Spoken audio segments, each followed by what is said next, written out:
thing I absolutely hate about the concept of filming videos is I can't chew my chewing gum whilst I'm doing it. And I'm a chewing gum addict, so this isn't going to be great. But hi, my name's Ames, and I wanted to make a YouTube channel since I was about 12 years old. If I had the confidence to do it, and now I'm just like, yeah, fuck it, you know, why the hell not? So I thought I'd start, like, my first video would be something I'd seen on TikTok. I haven't really seen it much on YouTube, but I've seen it on TikTok and I was like, hey, why not? And it's rating products that 2014 YouTube made me buy, specifically Zoella, because who didn't watch Zoella? Like, I was a very impressionable 13-year-old in 2014. I wanted to be popular, I wanted to look good, I wanted good makeup. So yeah, let's dive in, shall we? This isn't a product that Zoella made me buy, but I need coffee to get through anything, so I get a venti iced latte with sugar-free caramel and an extra shot of coffee if anybody cared. Right, first thing I'm going to do is a classic, and it's my currently incredibly battered Stay Matte powder. I have hit pan. I am going through it quickly because I wear a lot of foundation these days because my skin is awful. I go through it quicker and quicker every single time. Was this a good purchase? Yes. Is it worth the money? Yes. It's like $3.99 or something. It's insanely good value. And yeah, it does the job. I've had like high-end loose powders, I've tried other powders. This is the only one I've ever really liked. So yeah, would 100% recommend that. Next up, another kind of, we're going to go for drugstore ones first. So another drugstore thing are the Real Techniques makeup brushes, obviously by Sam and Nick Chapman. I adore these brushes. They were the only ones I ever bought for a very long time, and they are amazing quality. I do sort of begrudge the price point now because, like, they're expensive and I'm on minimum wage, but I do like them. They desperately need a clean. I use the multitask brush and the contour brush the most. Multitask I do use actually for multitasking. I do like contour, bronzer, highlight, blush, etc. This one I just use for concealer. You know, it's not a very good contour brush in my opinion, but hey, that's that. Next one, I think I saw Zoe, was it Zoe or Gabby actually, mention this in a video once, or it could have been neither of them, I don't remember exactly.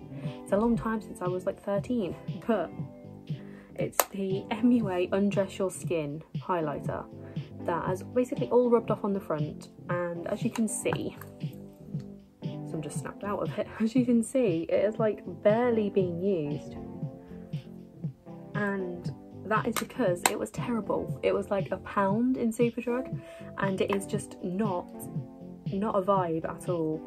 It barely, like, it looks, it's not going to focus, it looks like kind of okay, but it's just, no, it's kind of too pinky, it's too much like a blush, and you have to put so much on for it to even be the tiniest bit noticeable, so not a fan of that, let me tell you. Next one, another classic, is the Collection Lasting Perfection Concealer. I adore this. I don't know many people who haven't tried it. It does the job. This one is kind of on its way out, but I'll just go and buy another one, it's fine. It does get really cakey, and for a while I did prefer the, what do you call it, 17 Stay Time Concealer, but they don't sell that anymore, so I kind of have to make do with this, but that's okay. It's not the best, it's not the worst, but it does the job better than a lot of them. So yeah. Next, this has been discontinued and I found it at the back of my drawer, which is what inspired me to film this video, and it is the Rimmel Wake Me Up foundation, and I loved this. It's the only foundation I bought for a very long time, and I still will literally only buy foundation from Rimmel. Like, if I grabbed a load of my makeup now, there's two Rimmel Lasting Finishes, there's Rimmel Match Perfection, yeah, there's this Rimmel one which I am going to throw away after this because it looks pretty disgusting. I don't know how old it is, but I used to wear this all the bloody time. It was when I didn't really understand how makeup worked, like what the difference between dewy and matte or like glowing was. I loved it. It's all I wore for ages. And the concealer that went with it. I wasn't a massive fan of the concealer because I always used Collection, and the two together were not a good mix, but hey, it's fine. If they still made that, that's the foundation I would buy, but they don't make it anymore. Sad times. Next one was definitely a Zoe inspired purchase. This is the Rimmel London Kate Moss lipstick. It's not in whatever shade Zoe had it in. It was either 107 or 109, but it was that like really deep red one. This isn't that. This is in 101, and it's like this candy pink colour. It is so pretty, and I do wear it like a lot. It's one of my go-to lipsticks, but it's really drying and like really like cakey on your lips, but it stays really well, so I don't really know what I think of it still all these years later. But the reason I didn't buy the same one that Zoe had was because I am quite pale, so it would have looked fucking weird on me to wear bright red lipstick. It still does look weird if I wear anything other than like a neutral pink or neutral brown or something. It looks incredibly fucking weird. Staying on the lipstick theme, I obviously have a MAC lipstick that every YouTuber ever made me buy, basically. Mine is in the shade Brave because I was copying Eve Bennett, I think. But this one I absolutely adore. It's that one on the bottom, the one on the top is the other Rimmel one. This, again, is one of my rotation for go-to lipsticks. I think it's really cool. I think it's kind of great, and yeah, it goes with so much stuff, and I like that about it. It's really good. Need another Starbucks break because I'm running out of breath because I'm really nervous for some reason. Next thing I have are the Body Shop lightening and darkening drops. These are still like in date and they're good products, and I use them a lot because I find it really hard to find my actual shade in like foundations and stuff. They're very overpriced, but then everything in the Body Shop is for good reasons, I think, because like they're mostly vegan, they're cruelty free, etc.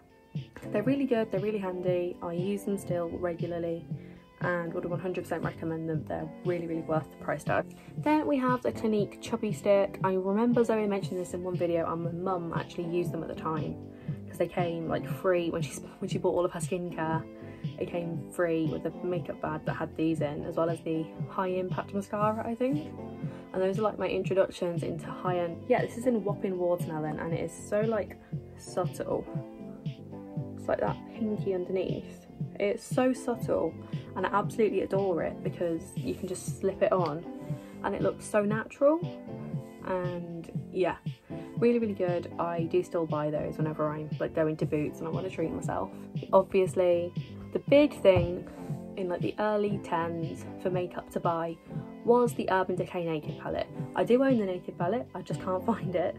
So this was the first ever Urban Decay palette that I got. This was in clearance when I got it because basically my nana agreed to get it for me for Christmas. Like, I don't want to get you the really fancy palette because you don't know how to use makeup yet, basically. It's like a good point. So she got me one in the clearance. It's got like all of these colours in. I have no idea what the palette's actually called, but it is so pretty. And I still like go to it because they're so pigmented, and I go to like do all these funky eye makeup looks just like I used to do when I was little. Not little, like 13 or 14. And there's some shades in here that are also in the 3 Naked palettes. I have so many Urban Decay products now, it's a bit insane. I'm a tiny bit obsessed. Final product that I have is another one that everybody bought because Urban Decay were the brand to go to, basically. And that is the Urban Decay Naked Illuminated Highlighter. I'm wearing this right now, but it's mostly come off because I've like been out to Starbucks and everything. Can you even see that? It's so like peachy and calm and matches my makeup and my skin tones really well. Yeah, I just don't really understand why like you'd buy another highlighter. If you're gonna go high end, why wouldn't you buy this one? It's weird to me. So that has given me a good excuse to clear out my makeup drawers. I will probably film another one of these because basically it forces me to go through all of the makeup that is out of date and I don't wear, that I don't actually like, but I'm holding on to for some reason. I hope you found this vaguely entertaining, and hopefully will make another video again soon. Bye!